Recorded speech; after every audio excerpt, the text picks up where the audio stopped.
Paano magbasa ng metro or tape measure sa pinaka mabilis na paraan? Ito guys, para lang ito sa mga hindi pa alam kung paano basahin ito, or para sa mga gusto matuto kung paano basahin itong pulgadera. Pulgadera kasi tawag nito sa amin. Sa pagbasa ng metro, mayroon tayong dalawang measurement na naka-indicate dyan. Yung tinatawag nila na metric system and English system.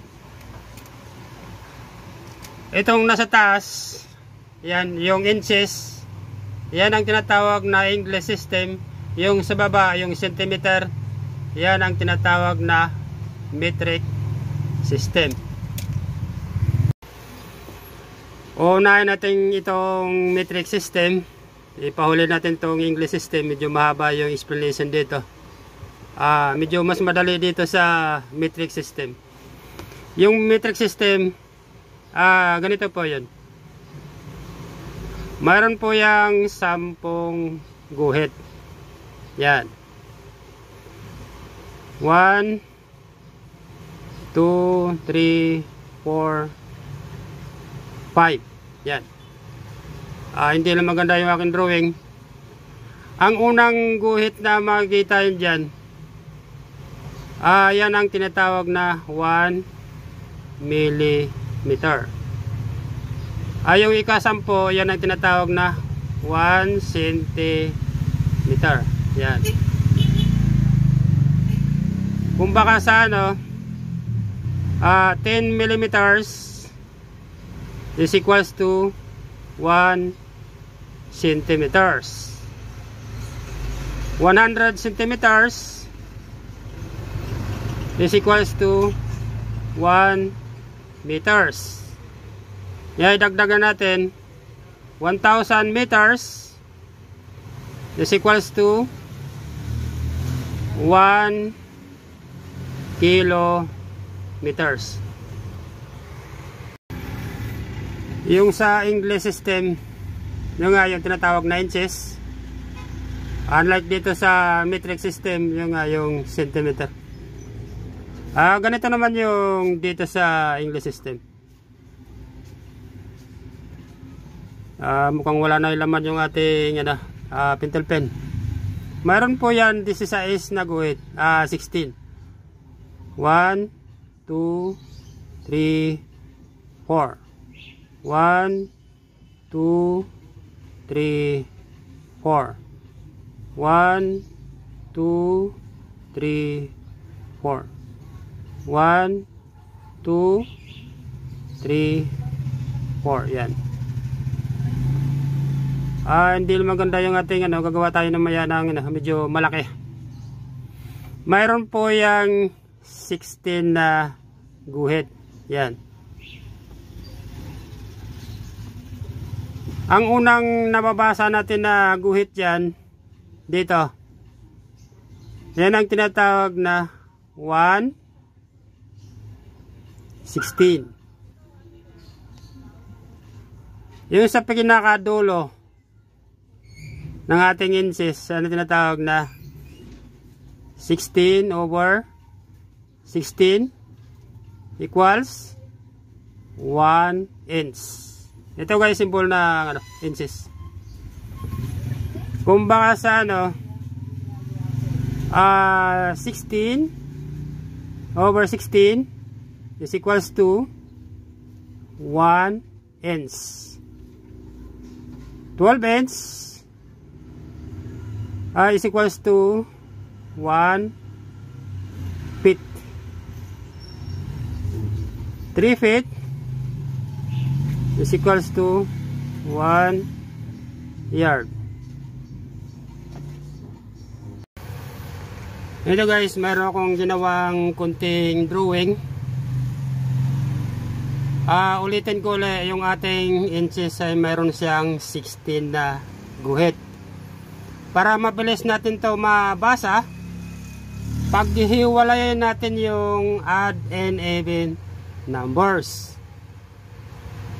Hindi ko sure kung gano'n ang pagturo sa school.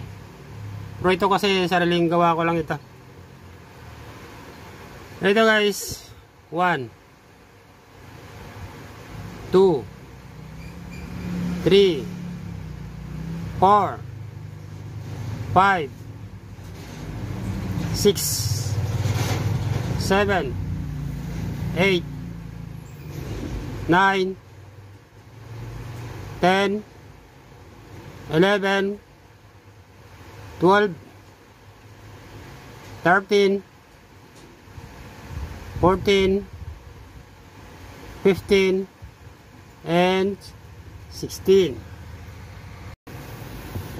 Dahil nga 16 na guhit ito, nalagyan po natin ito ng over 16.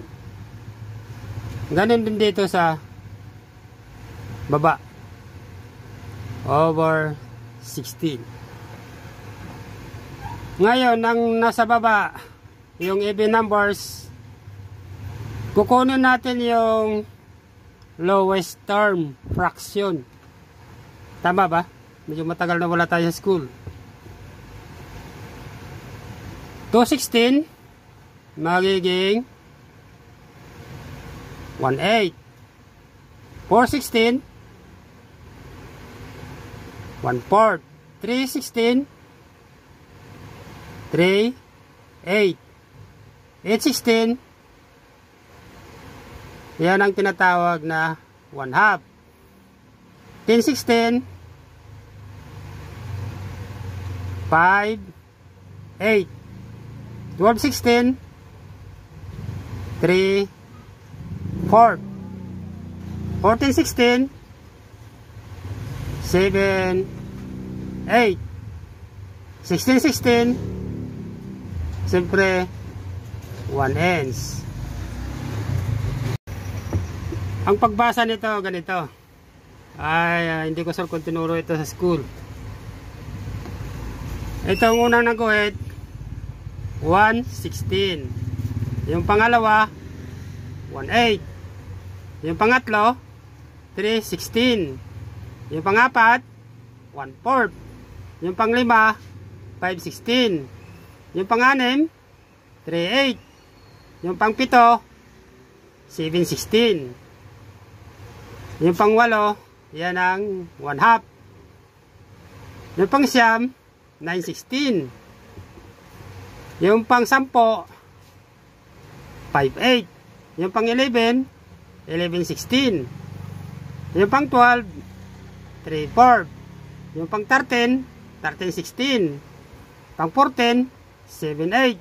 Yung pang-15 15/16. Yung pinakahuli yung 1/8.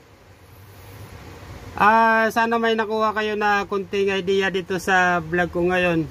Medyo magulo lang siya. Dahil ang ginawa ko kasi based to sa aking pag-explanation. Yung sa iba kasi dito na sila nagsusulat. Hindi nila pinapaliwanag kung bakit naging 1/4 siya o naging 1/8. Sana may nakuha ko na kunting idea dito sa vlog ko ngayon.